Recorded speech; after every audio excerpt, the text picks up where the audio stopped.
गणेशोत्सव हजारों सालों से मनाया जा रहा है, लेकिन कैसे इस उत्सव की शुरुआत हुई और क्यों 10 दिन बाद ही गणपति का विसर्जन जल में किया जाता है और क्या है इनके विसर्जन का रहस्य जानेंगे। इस वीडियो में दरअसल बताया जाता है कि उत्सव की शुरुआत शिवाजी महाराज के बाल्यकाल में उनकी मां जीजाबाई द्वारा की गई थी।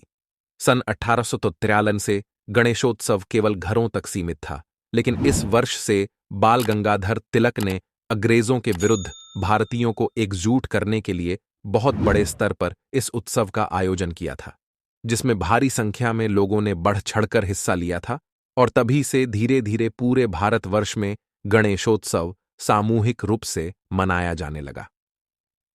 बाल गंगाधर तिलक ने इस उत्सव की शुरुआत मुंबई से की, इसलिए मुंबई में गणेश उत्सव भव्य समारोह आयोजित करके बनाया जाता है।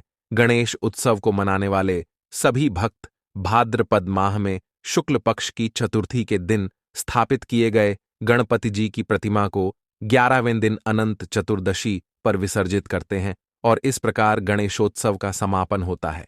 आइए अब जानते हैं कि गणेश जी का विसर्जन जल में क्यों किया जाता है। गणपति जी सिर्फ रिद्धि सिद्धि के दाता ही नहीं, बल्कि लेखन कला के देव भी हैं। धार्मिक ग्रंथों के अनुसार जब ब्रह्मा ने वेद व्यास को महाभारत लिखने का अनुरोध किया, तो व्यास जी ने ऐसे कुशल लेखक का विचार किया जो उनकी कथा को सुनकर उसे लिखता जाए।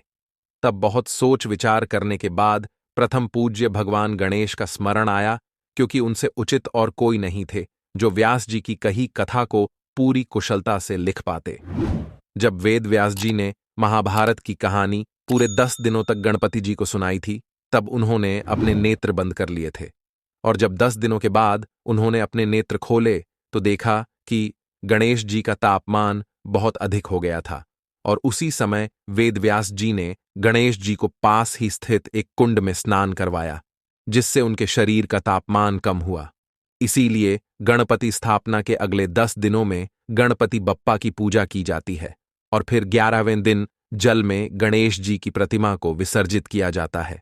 गणेश विसर्जन इस बात का भी प्रतीक है कि यह शरीर मिट्टी से निर्मित है और अंत में इस शरीर को मिट्टी में ही मिल जाना है। तो साथियों, ये था गणपति बप्पा के विसर्जन का रहस्य। साथियों, साथ ही आपसे एक निवेदन भी है कि जब आप लोग अपने घर में बप्पा की स्थापना करें तो प्रयास करें कि मूर्ति मिट्टी से बनी हो और आकार में छोटी हो, ताकि विसर्जन करने पर जल दूषित ना हो सके। बल्कि साथ ही प्रयास करें कि घर में ही छोटा सा जलाशय बनाकर बप्पा का विसर्जन उसमें करे और बाद में इस जल का प्रयोग अपने घर के पेड़ पौधों या फुलवारी में कर सकते हैं। तो साथियों, बताएगा कि आपको गणपति विसर्जन के बारे में हमारे विचार कैसे लगे। साथ ही आप अपने विचार भी हमें कमेंट बॉक्स में बता सकते हैं।